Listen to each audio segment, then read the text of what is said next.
you've pulled the shirt off the back nearly there. So I said at the time, they're very lucky there, Newcastle. Very lucky. So you can understand his frustration overall. On the second one, yeah, the handball one at the end, I think Eddie Howe was right to respond to that on the touchline, because that was never a penalty. And I think that, to be fair, Arsenal were on the edge there, but it's fine. They wanted to win the game. The first one, I think they can be aggrieved. Do you think they had enough to win the game? They did enough to win the game? Not really. No. Pope made one great save in the second half from Nketiah, and that was a great save. Anything that goes through a defender's legs at an angle, it's a good save. Bar that, didn't really pepper the goal, didn't have a lot of shots. I thought they run out of ideas, if I'm being honest. I thought they made the wrong decisions too many times, wasn't patient enough. They got to get used to that. They've earned the right now for teams to come here. I mean, and this is a top 3 team. You wait till they go and play against the bottom 6 teams. Wow, they won't even come out from 40 yards out, and they'll look for a set piece. But that's what you've got to do if you want to be a successful team. I go to Stamford Bridge. You kick off at Stamford Bridge, teams just run back and sit in front of their goal. That's why Lukaku don't play for Chelsea anymore. There's no space behind, and this is the problem. And Arsenal have earned that right. And that's why these successful teams like your Liverpools and your Man Cities, they find ways to break people down. But we could have been sitting here a lot different and waxing lyric, where we'd have gone, Arsenal jumped out the traps. They could have scored after 2 or 3 minutes again. Then they would have run away with this game. They would have won 3 or 4. But they didn't get that early goal, and they sort of run out of ideas, in my opinion. Yeah, I think it was stalemate at the end, because Arsenal... The interesting thing was Vieira, I think he was £34 million. Mikel Arteta felt that if he brought him on, he would obviously have weakened his team to try and win that game tonight. So he hasn't got faith in his bench to improve the team that was out there. They do rely upon the perfect pass and the thread.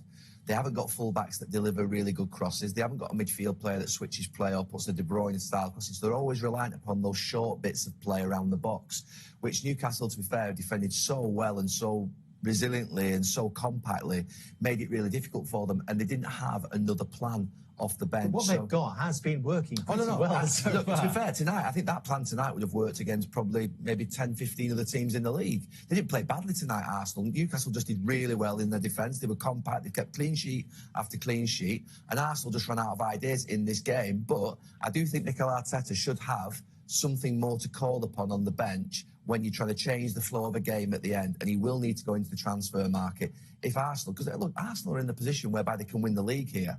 So when are they going to be in that position again? You don't know when you're going to be in that position again. So can the Arsenal board, can the Arsenal owners find those 2 players that can come off the bench, that can maybe even improve the first 11, that would bolster Arsenal's chances of winning that game and turning it from 1 into 3 points? Because look, there's how many games left have they got now? 21 games still to go. They're going to have a lot more of those, as you just said, where they're going to be basically up against it. They might be 1-0 down, need 2 goals. That's going to happen as well. So they need something off the bench from Mikel Arteta to be able to go and get. Do you think that is the kind of conversation they're going to be having right now, especially brought on by the absence of Gabriel Jesus for we're not sure how long? Yeah, and that's the point I was going to make. When you look at Jesus in this side, what he does when he gets on the ball and he takes people on and he gets into those boxes, into the box and causes a problem, they didn't quite have that today. And Nketiah tried on a few occasions, and as Paul said, had that one shot. Are they going to need to do something a little bit different? You talk about the wing-backs crossing the ball. I think you cross the ball, you ain't got no one to cross to when you're, as an Arsenal centre-forward. There's no one to cross to, so they have to try and work it the way they have tried to work it today to try and get opportunities. He's come as close as anyone, though, really, Eddie Nketiah, to scoring tonight, hasn't he? I thought he was bang unlucky with his effort. Considering you're not getting a lot of play, it was really tight, not a lot of space for him. I thought the kid done well. I thought he stuck at it. And the name of the game, when you're not getting a lot... This was brilliant. I thought that was absolutely brilliant play, that was. Xhaka should have done a lot better. But, yeah, but his chance to be cold and get the chance was decent. I don't really want him where he was just a minute ago on the halfway line, turning and trying to pick people out. He needs to be in the box. But he did nothing wrong. And if he scores a goal, we'll be going 3-3 and everything's great. You're working on margins, just margins. It's so hard, this Premier League. It was a good experience tonight, for Saka, Martinelli and Nketiah, because they had defenders up against them, but not just defenders, but they had a midfield that were willing to work back and double up with them as well. And I think they're not going to come up against that too often. But what the players now are conditioned to continue to do the same things. That's what they're told.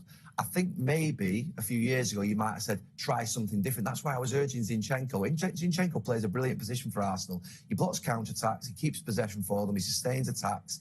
But could he have been that extra player forward on that left-hand side that made it maybe a little bit different for, say, Trippier with Martinelli? Could they have done something different within the sort of game, within the structure that they had? Could Saka have maybe gone and played closer to his centre-forward maybe for 5 minutes? Could they, Martinelli have gone and, something different that I think they could have maybe done? I think maybe even just change sides. Yeah. Because they were doubling up all the time. The two wingers, because they're doubling up, when they go down the wing, they're always coming back on themselves. So the doubling up man has got to stay there. Now, if you swap sides, he's going to go down the wing. Now, the doubling up man don't come into the equation because you're not cutting back. You're going that way. Pep does that sometimes with Foden. Brings him onto the left, doesn't he, so he can go down the left-hand side. You're right. He takes out the doubling just do something that changes it. It is only the third time this season they've dropped points. Oh, well, that's how good they've been. Would you agree with Gary's general point that possibly to take that final step, they need something else going forward? 100%. They need at least two players. As you said tonight, they run out of ideas and they've got nobody to come on. They've got a lad who's £34 million. They haven't brought him on. You know, in the end, when push comes to shove, you're better off not losing the game, which they never. You know, if you all of a sudden put another player on and all of a sudden you attack, you know, they would have been. I know Newcastle didn't pick the right pass, but you've got Sam Maximus, you've got pace on the counter-attack.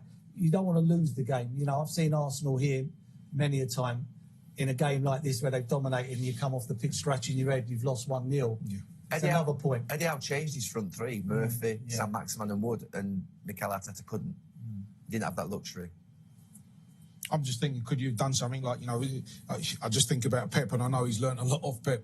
Do you just take off one of your centre-halves or push one of your centre-halves up and cause a problem? Just do something different, you know, instead of just trying to play. Get the ball into her and get the pieces in and around. The manager. Exactly. Just get something in and around him. Just do something different. And they didn't do that. They need to do something, didn't they? They needed to interfere with the stalemate. You know, if it's going nowhere a game and the pressure's on you to win, you have to do something either off the side of the pitch with the manager or on the pitch to interfere with that. Just don't think Arsenal tonight, and I don't think they played badly at all. I think they played quite well in the game. They could have won. They've been brilliant all season. They just didn't interfere with Newcastle, who just got quite stable and structure. You know, they were compact and did really well defensively. They just didn't disrupt them enough. All right, a wider look at what's happened elsewhere tonight. From the start of the game, that's what we thought they were going to do. We expected Arsenal to start quick. We expected Newcastle to defend, but we expected them to catch them on the counter.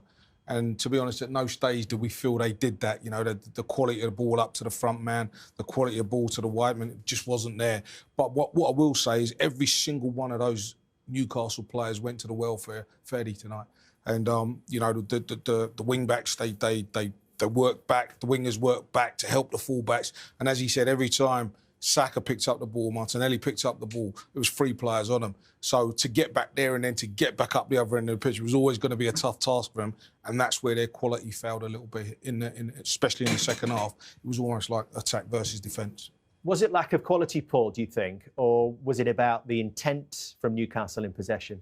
It's hard, really, because 3 or 4 days ago, they're playing Leeds at home and they've got to win that game. So all their training's about attack, attack, attack. Then they come off the pitch, have a day's rest, and it's bang, we're playing against the best team in the country at the moment with the best home record, and we've got to defend. It's so hard to defend and then get up the other end and score goals. You know, whoever gets that, and probably Man City are the only ones, and sometimes they're Achilles' heels at the back.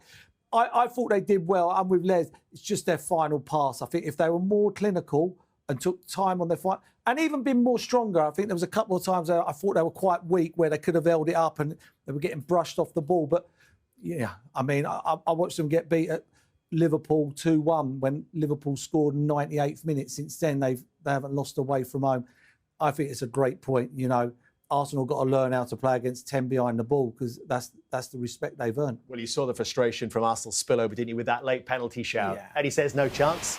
Yeah, I can't make a case for it if I'm being honest. I mean, it's drilled in. The lad's arm as well, Murphy's arm sort of behind him. I'd be disappointed if I've got that given against me, if I'm being honest.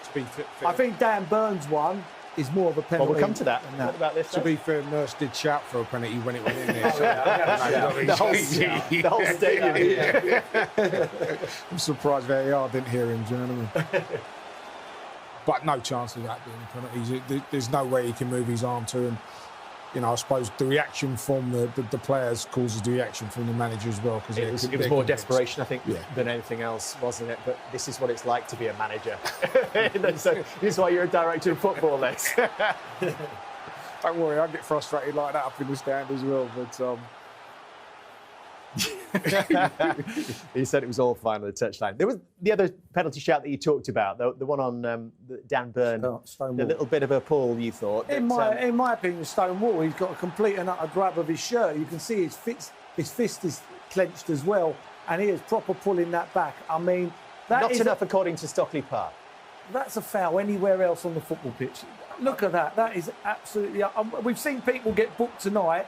2 or 3 people getting booked for stopping people running away from the ball, pulling people back. For me, I thought that was a Stonewall. I don't understand how that is not clear and obvious. He's got hold of his shirt. Yeah. He stopped him attacking the ball. I mean, it's a clear-cut penalty. It's a clear-cut penalty. He's got hold of his shirt. I mean, I've seen them say it depends how long he's got hold of the shirt for, but... Is that one of the muddiest areas still in officiating? The tangle that we see every time a set piece comes in, a wide free kick, a corner? I think if players are bumping into each other and we see them get their arms around and sometimes it's a little bit clumsy. But when you've got hold of someone's shirt and you can see it as clear as day and you know, it's stretching, it's a penalty. You know, and when you're seeing it, there's no way we're looking at it and saying that's not a penalty. And that's where I think the people in Stockley Park, in the van, wherever they are, have... I don't want to use the word clue, but they haven't got an understanding of the game. You know, that for me is a penalty. There might be another game next week where someone just goes like that and grabs them, and then I can understand. But is that not part of the new remit under Howard Webb, where they want to be softly? They want not to re-referee football matches as much as they possibly can? Yeah, I can understand that. But as we say, that was so clear and obvious. He's clenched. His hand's clenched with his shirt. For me, anywhere else on the football pitch, it is a free kick. And we see players get booked tonight for less than that. The question I'd ask there is, if he doesn't hold his shirt, does he get the header on the ball? Does Gabriel get the header on the ball? And I think he does. So if you're stopping him from getting that header on the ball, it's got to be a foul. It's got to be. Let's have another look at it, Les, and see if you can provide us the answer. Here you go, look. He's on the run. Look who heads the ball. Oh, all right, the goalkeeper punches, but he stops him from going and jumping. We saw the jump he did in the first half where he put the ball just wide of the goal. It's in the same position. He stopped him from attacking the ball. For me, that's a penalty. I can't see how that's not clear and obvious. That's what it came down to this game, didn't it? Those tiny moments. There wasn't the great chances for either side. Yes, Arsenal had more attempts on Newcastle's goal, but they stopped them scoring, Arsenal, for the first time since they played, guess who? Newcastle back in May. It's been that kind of night. We'll hear from Mikel Arteta in just a moment. Just a moment, Gary Neville has joined us. Scandalous, the penalty decisions, Gary. First of all, the handball. Did you think it was? The one near the end? Yeah. I thought it would be scandalous if it was given. It's not. Explain to Mikel Arteta why this is not a penalty. If Mikel Arteta had lost a game of football giving away a penalty like this, he would be absolutely fuming. You know, at the amount of times that I think I used to slide in and try and block crosses, and your arm has to be somewhere. You cannot have your arms by your side when you slide in to block a shot. You know, his arm's not up in the air. His arm's just in a position like that. I mean, that is not a penalty. Never in a million years is that a penalty. You go in like that to block a cross, your foot's there, your arm's there. It could hit you there, it could hit you there. It's never a penalty in a million years. That is not a penalty. Mikel Arteta would not want that given against Zinchenko or against Ben White or against Tomiyasu. He'd be fuming, so that's not a penalty. What about the Dan Burn tug on Gabriel? That one he's got a right to be annoyed with. What I think the problem is here is that under Howard Webb, the VAR officials have been told, light touch, don't get involved unless you really have to. They should have got involved here. You know, when there's enough there. Yeah, when you're pulling the shirt off someone's shoulder and you think about it, the actual the sponsorship logo on the front of the shirt is over the shoulder of the player.